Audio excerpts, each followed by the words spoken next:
Breaking news చాలా రోజుల తర్వాత అఘోరి బయటకు కనిపించింది. కోర్టులో విచారణ కోసం అఘోరిని కరీంనగర్ కోర్టులో హాజరుపరిచారు పోలీసులు. చంచల్గూడ మహిళా జైల్లో ఉంటుంది అఘోరి. అక్కడి నుంచి కరీంనగర్కి తరలించారు పోలీసులు. గతంలో ఓ మహిళను పెళ్లి చేసుకుని లైంగికంగా వేధించిన కేసులో విచారణ చేస్తున్నారు. విచారణ సందర్భంగా అఘోరి తీరుపై న్యాయమూర్తి ఆగ్రహం వ్యక్తం చేశారు. సనాతన ధర్మం పేరుతో జనాలను మోసం చేస్తావా అంటూ అఘోరిపై న్యాయమూర్తి సీరియస్ అయ్యారు. ఈ కేసులో అఘోరికి 14 రోజుల రిమాండ్ విధించారు. మళ్ళీ చెంచల్గూడ జైలుకు అఘోర్ని తరలించారు.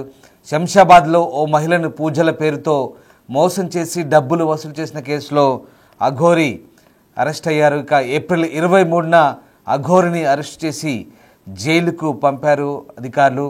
ఈ నేపథ్యంలో తాజాగా ఓ మహిళను పెళ్లి చేసుకొని మోసం చేశాడన్న కేసుకు సంబంధించి, ముఖ్యంగా లైంగిక వేధింపుల కేసుకు సంబంధించి ప్రస్తుతం కరీంనగర్ కోర్టులో హాజరుపరిచేందుకు అఘోరిని జైలుకు కోర్టుకు తీసుకొచ్చినప్పటి దృశ్యాలవి, తాజా దృశ్యాలవి. అఘోరి తాజాగా ఎలా కనబడుతుందో ఒక్కసారి బిగ్ టీవీ స్క్రీన్పై చూడొచ్చు. అఘోరి తాజా దృశ్యాలవి. కరీంనగర్ కోర్టుకు హాజరుపరిచినప్పుడు అఘోరి ఎర్రటి చీర కట్టుకొని కోర్టుకు హాజరైంది. పోలీసుల సమక్షంలో పోలీసులు ఆమెను వెంట తీసుకొని రాగా కరీంనగర్ కోర్టులో హాజరుపరిచారు. అక్కడ న్యాయమూర్తి ముందు అఘోరిని హాజరుపరిచినప్పుడు కొన్ని అంశాలు అఘోరిని ప్రశ్నించారు. ముఖ్యంగా సనాతన ధర్మం పేరుతో జనాలను మోసం చేస్తావంటూ అఘోరిని న్యాయమూర్తి ప్రశ్నించినట్టుగా తెలుస్తుంది. ఒకసారి ఆ దృశ్యాలు చూడండి. ఎక్స్క్లూజివ్గా బిగ్ టీవీ స్క్రీన్పై చూస్తున్నారు. లేడీ అఘోరి అలియాస్ శ్రీనివాస్, అఘోరి పేరుతో చలమనవుతున్న శ్రీనివాస్ ప్రస్తుతం కరీంనగర్ కోర్టులో హాజరుపరిచారు పోలీసులు. ఓ కేసు నిమిత్తమై కరీంనగర్ కోర్టుకు తీసుకొచ్చారు. చెంచల్గూడ జైలు నుంచి కరీంనగర్ కోర్టుకు తీసుకొచ్చినప్పటి దృశ్యాలవి, తాజా దృశ్యాలవి బిగ్ టీవీ స్క్రీన్పై ఎక్స్క్లూజివ్గా చూస్తున్నాం.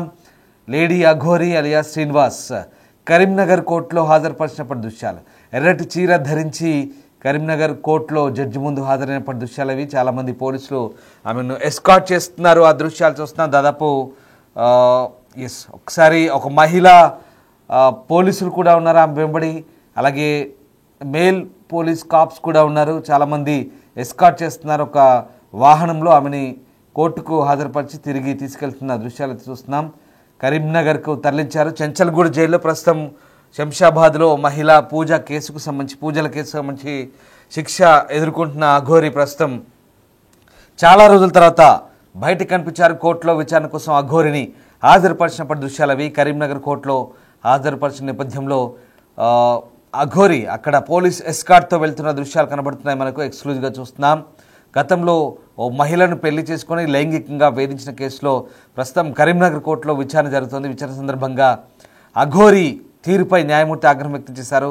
చాలా ప్రశ్నలు సంధించారు. ముఖ్యంగా కేసులో అఘోరికి 14 రోజుల రిమాండ్ విధించడంతో మళ్లీ చెంచల్గూడ జైలుకు తరలించినట్టు తెలుస్తుంది. ముఖ్యంగా సనాతన ధర్మం పేరుతో ఎందుకు మోసం చేస్తున్నావు అంటూ అఘోరిని న్యాయమూర్తి ప్రశ్నించినట్టుగా తెలుస్తుంది. గతంలో శంషాబాద్లో మహిళను పూజల పేరుతో మోసం చేసింది. కొన్ని లక్షలు వసూలు చేసి అఘోరి మోసానికి పాల్పడినట్టుగా అందిన ఫిర్యాదు నేపథ్యంలో ఒకసారిగా ఏప్రిల్ 23న అరెస్ట్ చేసి జైలుకు పంపారు.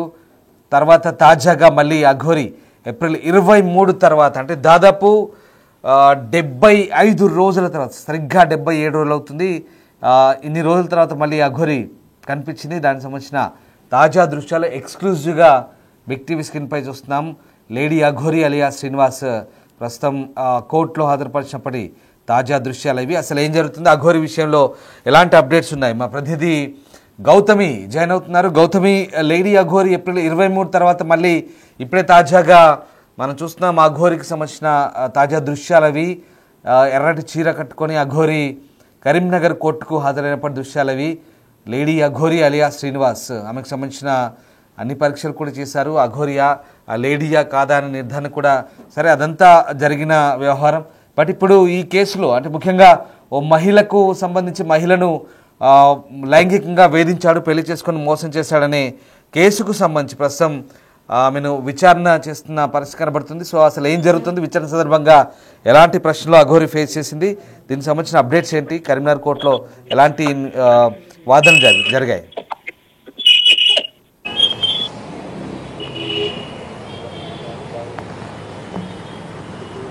గౌతమి ఇప్పుడు తాజాగా అఘోరిని చాలా రోజుల తర్వాత చూస్తున్నాం.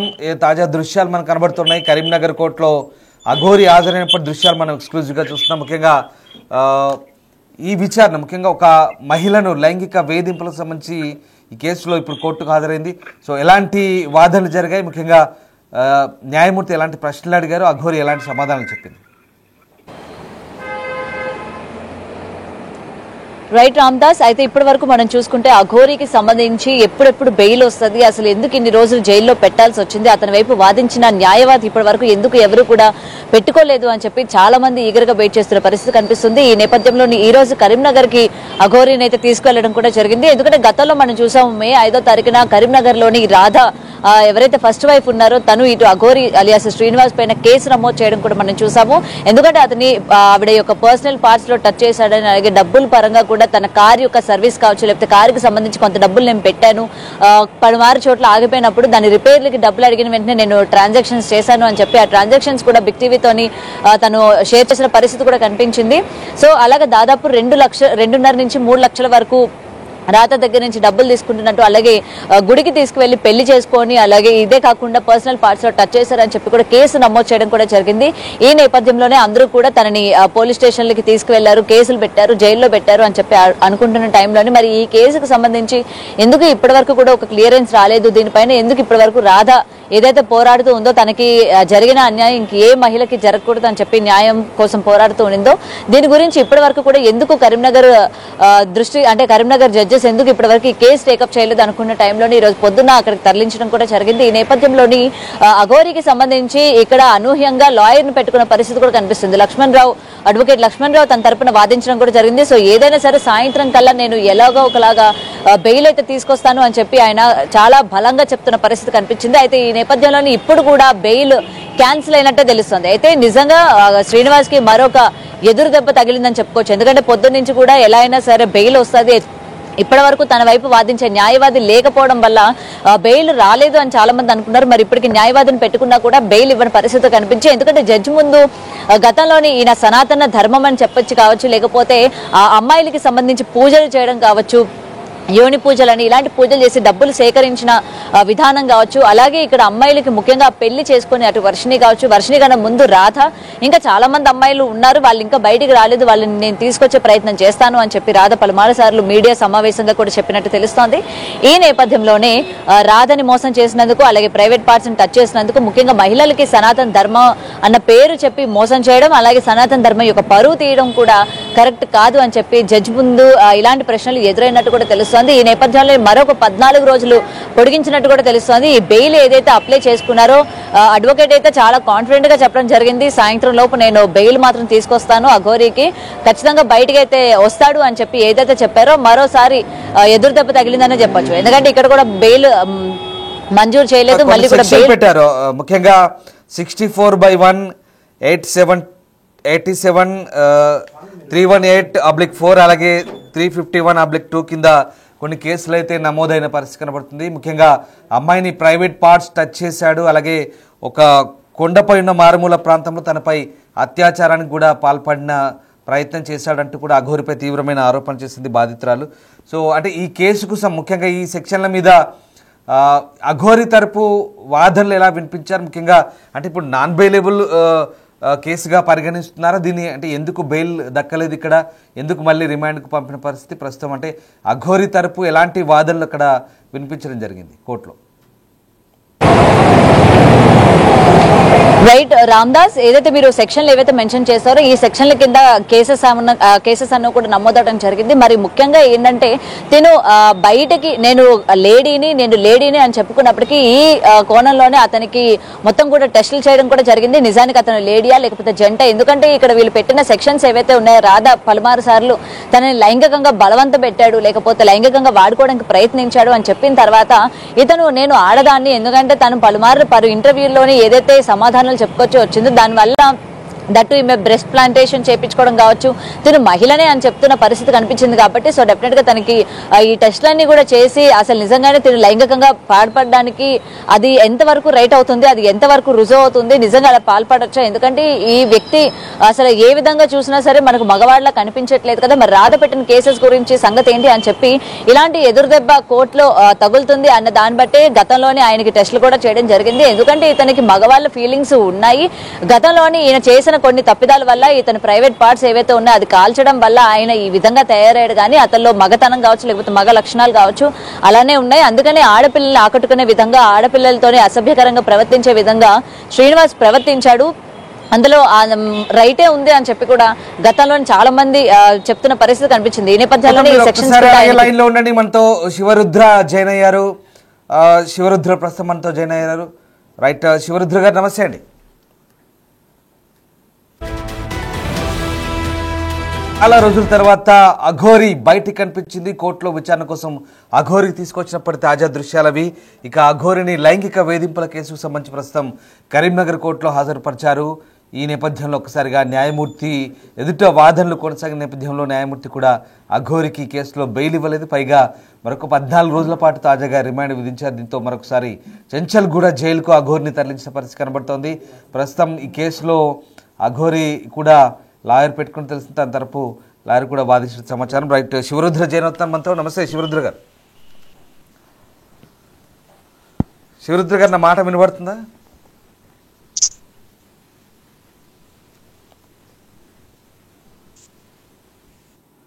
శివరుద్ర గారు, నా మాట వినపడుతుందా మీకు? రైట్, లేడీ అఘోరిపై లైంగిక వేధింపుల కేసుకు సంబంధించి కరీంనగర్ కోర్టులో హాజరుపరిచినప్పటి దృశ్యాలవి. సనాతన ధర్మానికి సంబంధించిన ఆధ్యాత్మిక సాధనల నేపథ్యంతో స్వయం ప్రకటిత లేడీ అఘోరి అలియా శ్రీనివాస్ తనతో పరిచయం చేసుకున్నట్లుగా బాధితురాలు చెప్పారు. కొండపై ఉన్న మారుమూల ప్రాంతంలో తనపై అత్యాచారం చేయడానికి ప్రయత్నించారంటూ ఆరోపించింది బాధితురాలు. శ్రీనివాస్ తనను బెదిరించి తన నుంచి 3 లక్షలు కూడా తీసుకున్నాడంటూ, ఆ సంఘటన గురించి చెప్పొద్దంటూ, లేకపోతే తనకు హాని చేస్తానని హెచ్చరించారంటూ కూడా ఆమె ఆరోపించింది. ఆమె ఫిర్యాదు మేరకు పోలీసులు శ్రీనివాస్పై ఐపీసీ 64/1 అలాగే 87/318/4 అలాగే 351/2 కింద కేసు నమోదు చేశారు. ప్రస్తుతం స్వయం ప్రకటిత లేడీ అఘోరి అలియా శ్రీనివాస్ని కరీంనగర్ కోర్టులో హాజరుపరిచినప్పుడు ఇక అతనిపై న్యాయమూర్తి కూడా ఆగ్రహం వ్యక్తం చేసినట్టుగా తెలుస్తుంది. మోసంతో సహా ఇతర నేరాలకు పాల్పడి ఇప్పటికే రిమాండ్లో ఉన్న శ్రీనివాస్పై ఓవైపు ఆరోపణల జాబితా కూడా పెరిగి ఈ కేసు కూడా తోడైంది. మరో సంఘటనలో అటు శంకరపల్లి ప్రాంతానికి చెందిన ఒక మహిళా నిర్మాత అతనిపై మోసం కేసుకు నమోదు చేశారు. ఆమెపై ఆయన పూజలకు సంబంధించి కొన్ని లక్షలు కాజేశారంటూ కూడా ఆరోపణలు అయితే వెల్లువెత్తిన సంగతి తెలిసింది. ప్రస్తుతం అదే కేసులో చెంచల్గూడ జైల్లో అఘోరి ఉన్నారు. అయితే తాజాగా ఈ లైంగిక వేధింపుల కేసు సంబంధించి కరీంనగర్ కోర్టులో హాజరుపరిచారు. దీనికి సంబంధించి న్యాయమూర్తి ఎదుట వాదనలు జరిగినప్పుడు న్యాయమూర్తి చాలా సీరియస్ అయినట్టుగా తెలుస్తుంది. రైట్, శివరుద్ర మనతో జాయిన్ అవుతున్నారు. నమస్తే అండి శివరుద్ర గారు.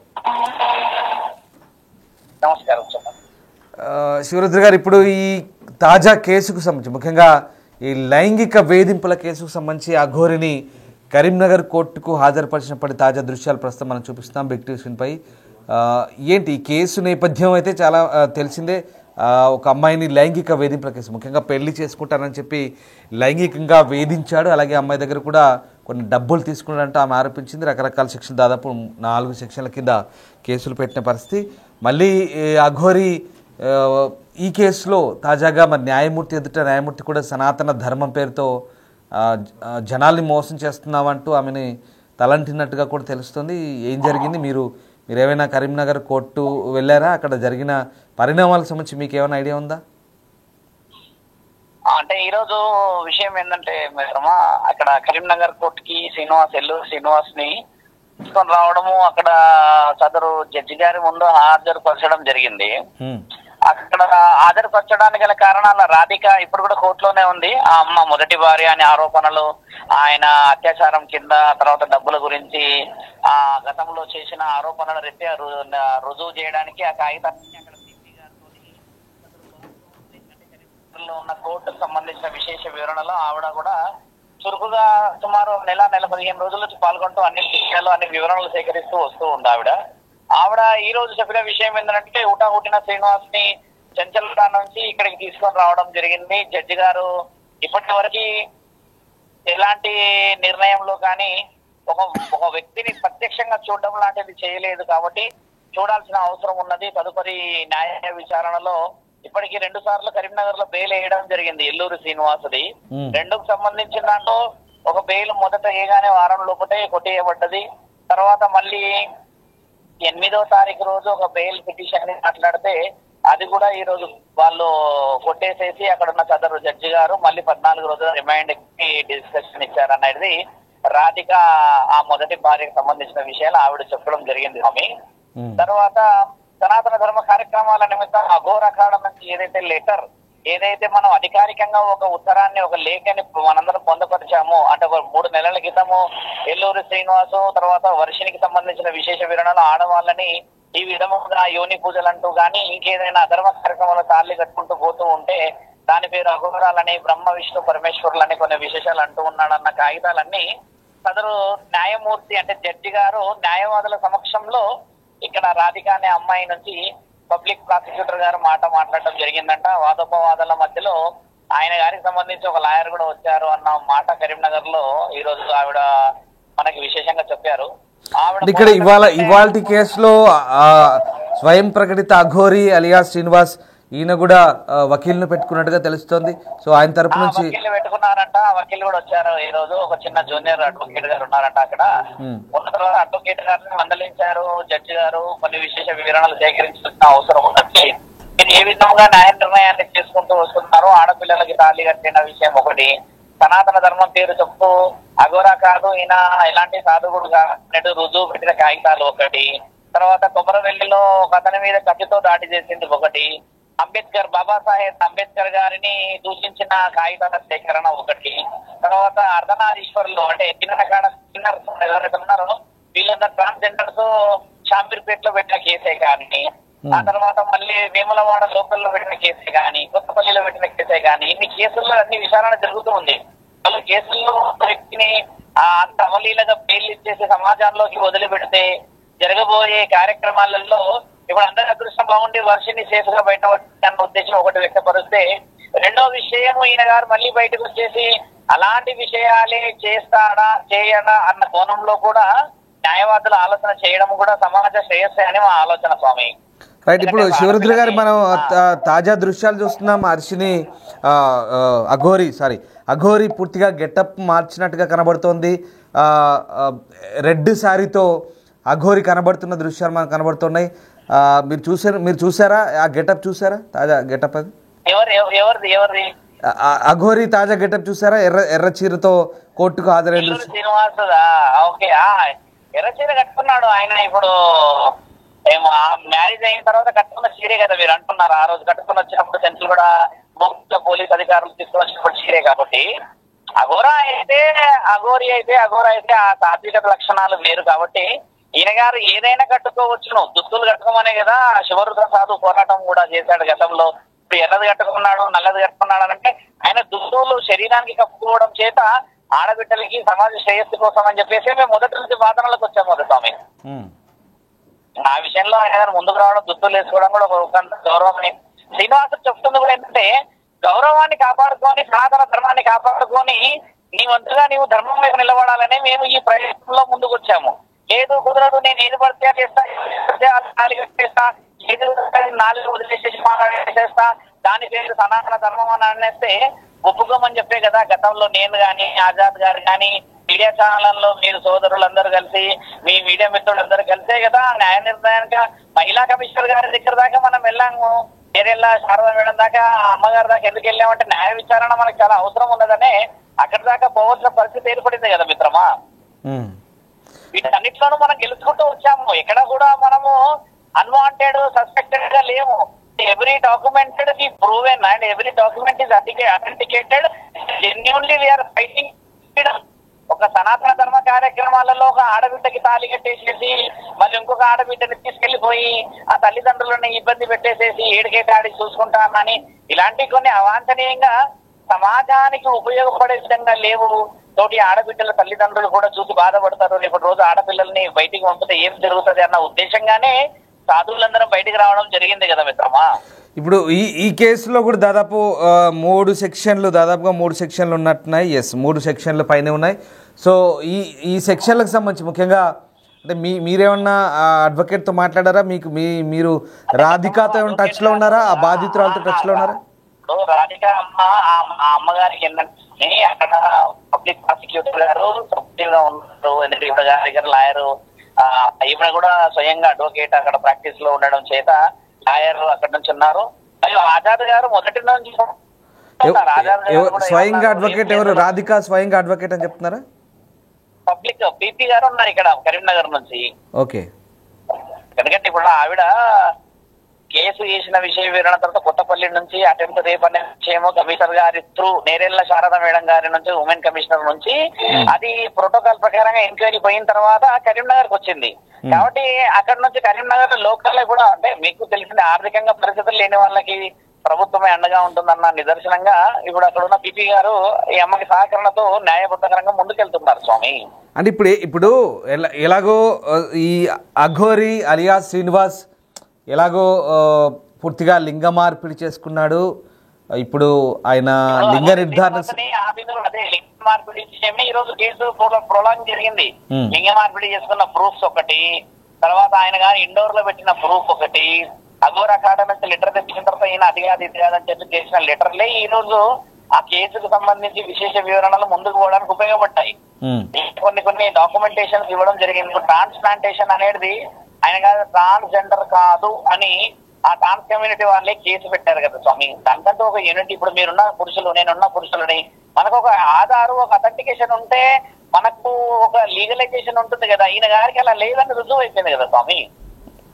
అంటే అధికారికంగా ఇప్పుడు ఆయనకు ఎలాంటి రుజువు ఇచ్చారు మరి? అంటే లింగ మార్పిడి తర్వాత ఇప్పుడు ఆయన ట్రాన్స్గా మారిన నేపథ్యంలో కోర్టుకు సమర్పించిన దాంట్లో ఏం చూపించారు? ఆయన ఆడ మగ చూపిస్తారు, పురుషుడనే చూపిస్తారు. ఎందుకంటే ఆయన గారు ఏదైతే పురుషాంగం ఉందో దాన్ని కొన్ని అనివార్య కారణాల రీత్యా నేను పరమశివుడికి ఇచ్చా, నేను వాళ్ళకి ఇచ్చా, నేను నీళ్ళకి ఇచ్చా అని చెప్పాడు. ఇది వాస్తవికంగా మాట్లాడాల్సిన విషయమే.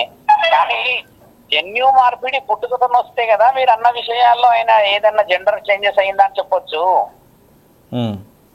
అలా లేదు కాబట్టి ఈజ్ మేల్, అబ్సల్యూట్లీ మేల్. అయినా పెన్నిస్ మాత్రమే లేదు అంతేగాని is behaving and the way of his attitude showing completely male version only.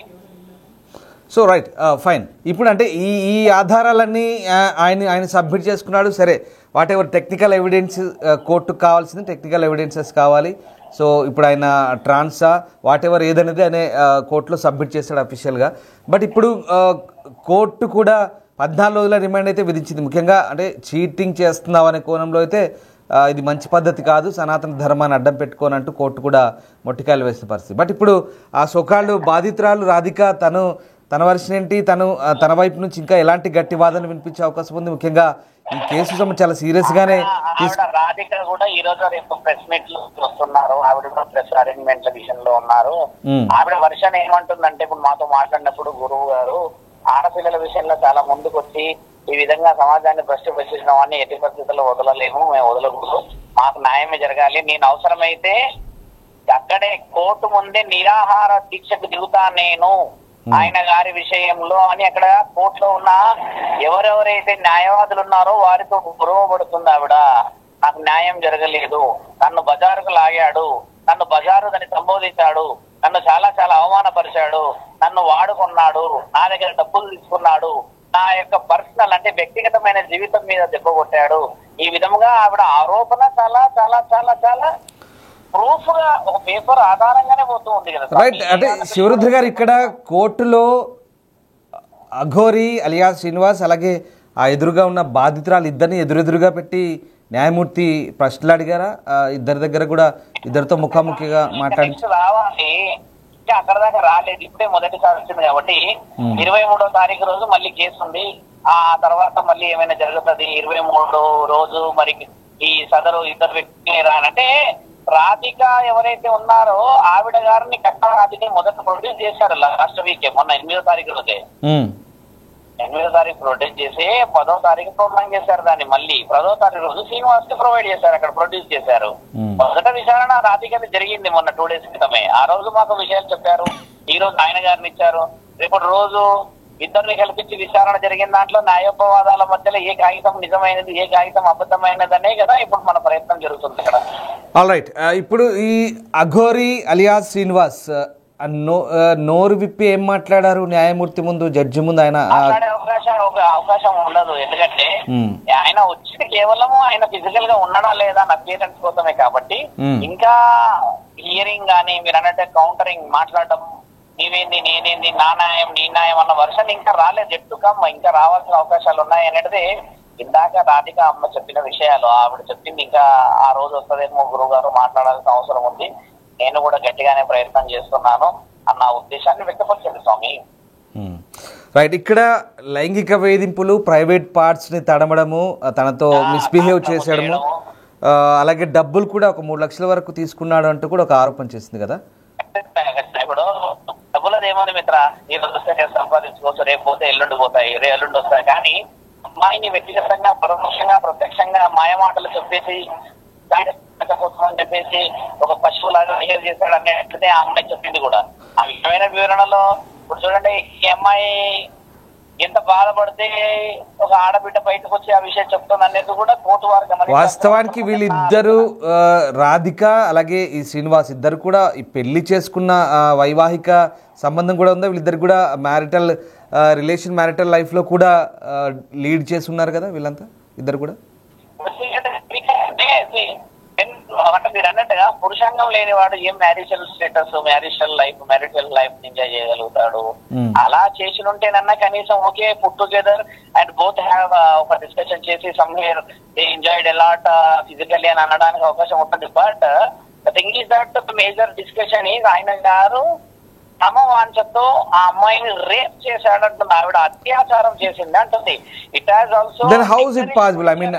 I mean to ask, ఇది మీరు అంటున్నట్టుగా సో కాళ్ళు పార్ట్స్ లేనప్పుడు ఈ ఇష్యూస్ అన్నీ కూడా ఎలా రైజ్ అయ్యాయి అనేది ఇక్కడ క్వశ్చన్. సో ఆ యాంగిల్లో మరి కోర్టులో ఆమెకు కొంత క్రాస్ క్వశ్చనింగ్ అయ్యే అవకాశం లేదా? వస్తుంది, ఎందుకంటే ఆ అమ్మాయి ప్రూఫ్ చేసుకొని ప్రొవైడ్ చేయాల్సింది. ఎందుకంటే పురుషాంగమే లేని వ్యక్తి నేను ఏ విధంగా చేసేస్తాను అంటే నా మీద పడ్డారు. మీరే ఇందాక అన్నారు నన్ను అలా తరమన్న. ఈ కోణంలో ఒక వ్యక్తిని మానసికంగా బాధ పెడితేనే మన దగ్గర చట్టాలు ఉన్నాయి. ఎలాంటప్పుడు మీద పడి ఏమో చేశాడంటే దానికి కూడా చట్టం ఉంది కదా స్వామి. ఆ విషయాల్లో ఇప్పుడు ఆ విధంగానే న్యాయవాదులు కొన్ని కాగితాల సేకరణ చేస్తుంటారు అక్కడ. ఆ విషయంలోనే రేపా ఎల్లుండా ఇంకో ఇంకా 5 నెలల అన్న హియరింగ్ లోనే ఇప్పుడు రాధికది తర్వాత శ్రీనివాస్ విషయంలో సపోర్టివ్ గా పోవాలా లేకపోతే న్యాయం నిర్ణయించిన ప్రకారంగా మనం ఉండాలనేది న్యాయవాదుల సమక్షంలో న్యాయాధికారి చేయాల్సిన పని అవసరం ఉంది. ఇంకా దట్ ఈస్ వాట్ ఇప్పుడు జరుగుతుంది. కాబట్టి మీరందరూ సపోర్ట్ చేస్తూ వచ్చారు మొదటి నుంచి. అలాగే ఆడబిడ్డకి సపోర్ట్ చేయండి. ఇటు వర్షిణిని కాపాడాలి, అటు రాధికని కాపాడాలి, అటు శ్రీనివాస్ కూడా మారి సమాజానికి మంచి మనిషిలాగా రావాలి. దాని ద్వారా సమాధానం సనాతన ధర్మం అంటే గొప్పది అని చెప్పి రుజువు చేయబడడం అనేది సాధువుల లక్షణం కదా స్వామి. Right, exactly. శివరుద్ర గారు ఇప్పుడు వాట్ ఎవర్ ఫిజికల్లీ మెంటల్లీ ఏదైనా టార్చర్ చేసినప్పుడు, అబ్యూస్ చేసినప్పుడు మహిళల విషయంలో అది టాలరేట్ చేయాల్సిన అంశం కాదు. ఆ విషయంలో ఖచ్చితంగా ఇట్స్ బీన్ సీరియస్. బట్ ఇక్కడ ఇప్పుడేంటి అంటే రాధిక ఫైట్ ఏంటి? Then what next? అంటే సరే ఆయనకి ఎలాగో ట్రాన్స్గా మారాడు, కట్ చేసుకున్నాడు, లింగ నిర్ధారణ సంబంధించిన ప్రూఫ్స్ కూడా సబ్మిట్ చేశారు కదా. మరి ఇప్పుడు ఎలాంటి ఫైట్ చేయబోతుంది? ఇంకా ఎలాగో మా లింగ మార్పిడి అయింది కాబట్టి ఇప్పుడు తనతో అంటే తనకు న్యాయం జస్టిస్ కావాలన్నా గత అంశానికి సంబంధించి పూర్తిగా దేవుళ్ళ పేర్లు ఎలా చేయకూడదు అనేది ఏమంటుందంటే నన్ను ఆ విధంగా మోసం చేసిన వాడు ఇంకా చాలా మందిని మోసం చేస్తాడు అన్న ఆలోచన వ్యక్తపరుస్తుంది ఆవిడ. అలాంటిది ముందు జరగకూడదు. నా వల్ల ఈ యొక్క కార్యక్రమాలను ఆగిపోతే కనీసం రానున్న రోజుల్లో ఆడపిల్లలు కాపాడబడతారు ఇలాంటి వాళ్ళ వల్ల అనేది ఆడబిడ్డ రైట్. సో మళ్ళీ ఏంటి ఇప్పుడు 14 రోజుల రిమాండ్ తర్వాత దెన్ మళ్ళీ కోర్టులో మళ్ళీ ప్రొడ్యూస్ చేయబోతున్నారా? అప్పుడు ఇద్దరు చేసే అవకాశాలు ఉన్నాయి. అంటే అంటే ఇప్పటి నుంచి చెంచల్గూడ జైలు నుంచి మాత్రమే ఆయన గారు జడ్జి గారికి సంబంధించిన విషయాలకు వెళ్తారు, ఫిజికల్ గా రారనేది సమాచారం ఇచ్చారు. అప్పుడు ఇద్దరు రావచ్చా? ఇద్దరు వచ్చే అవకాశం ఉందా ముఖాముఖి? ఇప్పుడు ఇక్కడనేమో ఫిజికల్ గా రాధిక ఉంటుంది కరీంనగర్ కోర్ట్ లో, విర్చువల్ గా ఈ సియాస్ అటెండ్ జడ్జి గారు చూస్తుంటారు కదా. If any class if any queries discuss అనేది వాళ్ళ అడ్వకేట్ త్రూ శ్రీనివాస్ మాట్లాడగలుగుతాడు. దాన్ని వర్చువల్ గా వస్తారా? అప్పుడు అవసరమైతే మళ్ళీ పిలిపిస్తారా? పిలిపించే అవకాశాలు ఉంటాయి. రైట్, సరే ఫైన్. అది కోర్టు ఇష్యూస్, కోర్టు ఆర్గ్యుమెంట్స్ అవన్నీ అవుతున్నాయి. ఫైనల్గా మీరు ఏం చెప్తున్నారు? మొదటి నుంచి కూడా మీరు వ్యతిరేకిస్తున్నారు సనాతన ధర్మం పేరుతో ఇదంతా కూడా చేసేది. ये सब गलत है అంటున్నారు మీరు. సో या राइट, ये पूरा गलत है. ऐसे सनातन धर्म को कोई अगर अधर्म बोल के आए तो कौन से भी एनी सर्कमस्टेंसेस हम रोकने वाले नहीं है, रुकने वाले नहीं है. सनातन धर्म बहुत आगे जा रहा है और अपने स्त्री शक्ति को बहुत आगे बढ़ाना है, गोरक्षा को बहुत आगे बढ़ाना है. श्रीनिवास बहुत जल्दी से जल्द भगवान की कृपा मिलना है और मिलके उन्होंने बहुत जल्दी से जल्द बदल के अपने सनातन में आके धर्म कार्यक्रम के लिए उन्होंने भी फिरना है. हमारा मेन इच्छा वही है कि उन्होंने भी चेंज हो जाए और ये समाज में उन्होंने भी आना है, उनके माँ और बाप का साया में जाना है और उनको सेवा करना है, एक अच्छी सी जिंदगी उन्होंने देखना है बोल के हम हमारे भगवान और हमारे गुरु से भी यही इच्छा मांगते हैं मेरे मित्र. బిల్కుల్ శివరుద్ర గారు, మీరు కూడా అంటే ఇప్పుడు కోర్టులో కూడా అదే చెప్పినట్టుగా అర్థమవుతుంది మనకు. మొత్తం మీద కోర్టులో కూడా ఆ రకంగానే తలంటున్నట్టుగా అర్థమవుతుంది. వాట్ ఎవర్, ఇంకా దీని గురించి ఇంకా ఆర్గ్యుమెంట్స్ జరగాల్సిన ఉంది, ఇంకా కోర్టులో ఉంది కాబట్టి మనం దీని గురించి పెద్దగా ప్రొలాంగ్ చేయాల్సిన సందర్భం అయితే నాకు కనబడట్లేదు. థ్యాంక్ యూ వెరీ మచ్, మాతో జైనందుకు ధన్యవాదాలు శివరుద్ర గారు. రైట్, ఇది మొత్తం మీద స్వయం ప్రకటిత లేడీ అఘోరి అలియాస్ శ్రీనివాస్ను కరీంనగర్ కోర్టులో హాజరుపరిచినప్పటి దృశ్యాలవి, తాజా దృశ్యాలు. ఇవాళ కోర్టులో చెంచల్గూడ జైలు నుంచి అతన్ని లైంగిక వేధింపుల కేసుకు సంబంధించిన విచారణకు సందర్భంగా తీసుకొచ్చినప్పటి దృశ్యాలవి. సో అక్కడ జడ్జి చాలా క్లియర్గా సనాతన ధర్మం పేరుతో ఎందుకు ఇలా చీట్ చేస్తున్నామంటూ ఫైర్ అయినట్టుగా మండిపడ్డట్టుగా తెలుస్తోంది. సో ప్రస్తుతానికైతే ఇంకా 14 రోజుల రిమాండ్ విధించారు. ఇంకా పూర్తిస్థాయి ఆధారాలు, ఎవిడెన్స్లన్నీ కూడా మళ్ళీ ఒకసారి విచారించిన తర్వాత మళ్ళీ 14 రోజులకి అప్పుడు ఎవరైతే కంప్లైంట్ ఉన్నారో, సో రాధిక బాధితురాలు ఎవరైతే ఉన్నారో తను కూడా బహుశా ఫేస్ టు ఫేస్ విచారించే అవకాశం అయితే కనిపిస్తుంది. సో వాట్ ఎవర్, మొత్తం మీద లేడీ అఘోరి చాలా రోజుల తర్వాత కనబడ్డారు. కొత్త గెటప్లో చూస్తున్నారు.